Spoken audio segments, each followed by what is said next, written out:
Ian, welcome. Hi, Theo. Ian, the Momentum Flexible Income Fund, what is that? Theo, it's always interesting when we speak to clients and our investors, what is the question that we always get from them? They say, Ian, I've got this allocation in my portfolio to fixed income, but where should I be? Cash, credit, nominal bonds, inflation bonds, where should I sit?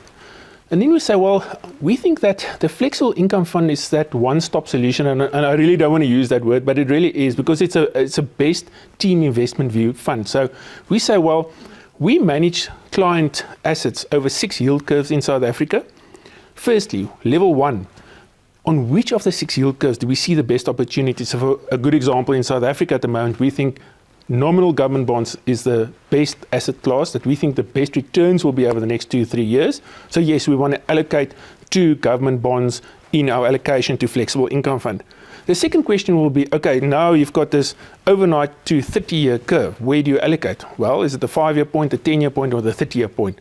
Well, then we say maybe the 10 to the 15-year point is where we want to be. So typically that allocation will go into the flexible income fund. So you can clearly see we're trying to pick the best of our views. And then we say, okay, but we can't allocate everything to government bonds because it's got a huge capital element and less income. But this is an income fund, so we've got to go and derive income. So where do you derive income? Okay, what's in the cash market? Oh, well, 1-year NCDs look very interesting at 8.5%. Let's have some cash. We're finding opportunities in the credit market. That's now the listed rated credit market. Where's opportunities? Well, let's try and find some opportunities there. So we build a portfolio that gives you income over time. And it's always quite important to understand that as investors, and you grow older, you've got to have more income in your portfolio and less capital movements, because in your total portfolio that's got equities and properties and offshore will have volatility with capital growth. What gives you income? Flexible income fund could be that solution. So I just want to understand, so when you talk about the different yield curves, that means the different almost asset classes within the fixed interest market. So the one aspect is the different asset classes, but then the second question is, where in that individual yield curve do you believe the best income will be derived? If you look at that and you look at the mix there, what kind of benchmark do you trying to achieve if you look at this whole process? So for flexible income fund, it's quite interesting. It's one of the few funds that we manage that's got a real return benchmark, CPI plus 2 after fees, because usually you either have an overnight benchmark or an all bond index benchmark. So flexible income fund is real because inflation is real in our clients' minds and in their lived experience. We need to beat inflation with that portion of their overall portfolio that's in their fixed income allocation. So you've got to say, well, we want to beat inflation there. We not just want to beat inflation in equities because that's got a certain volatility and risk. We also need to beat inflation in this part. The target here is to outperform inflation, inflation plus 2, even though it's an income fund. Absolutely, and we can, because there's high real yields in South Africa. So as the SARB obviously hiked rate over the last year or so, there's real yields in South Africa. So a good example would be cash.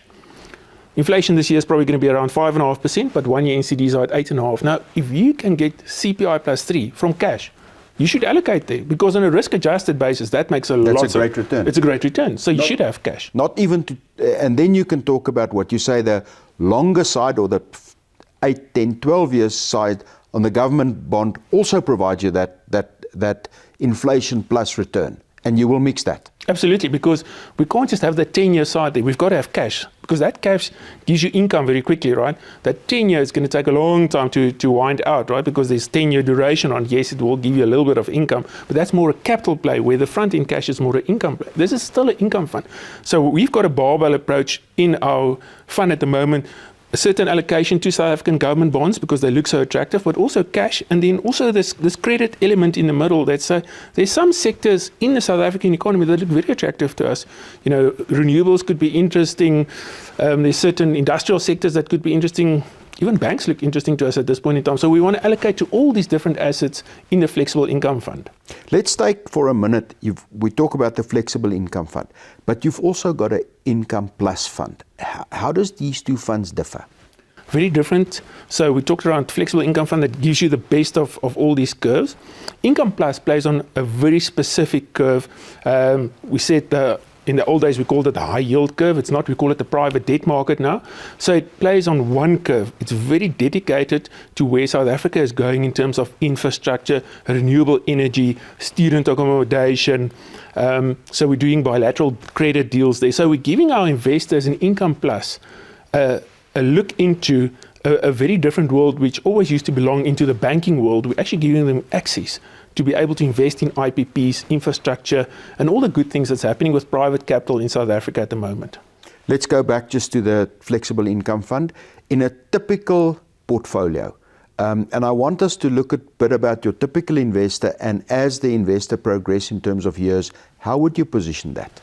Okay, so for your typical investor, we all got a certain allocation to equities, property, and various other asset classes. And there's a block in your portfolio that's called fixed income, and you should have it. And as you grow older, that block of fixed income should actually be higher in value because we all need more income. So fixed income gives you income, right? It's in the name.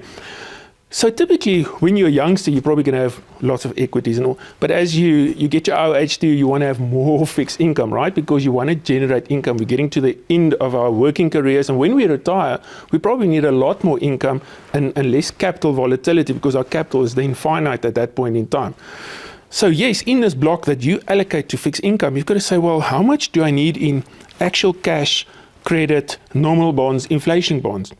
A very hard decision if you sit far away from markets, you don't always understand fixed income markets. So flexible income fund basically is that solution in your overall portfolio that gives you access and a high level of income over time. So typically you would say, well, I'll use income from my other sources and reinvest into fixed income as I grow older. So yes, it's literally for the retail investor. It's for the you and me out there that literally want to put their 200-300 Rand a month in there or put a lump sum in there. It is for the retail investor. Ian, thank you very much. And with a target of inflation +2, one should certainly consider this. Thank you very much. Thanks, Theo.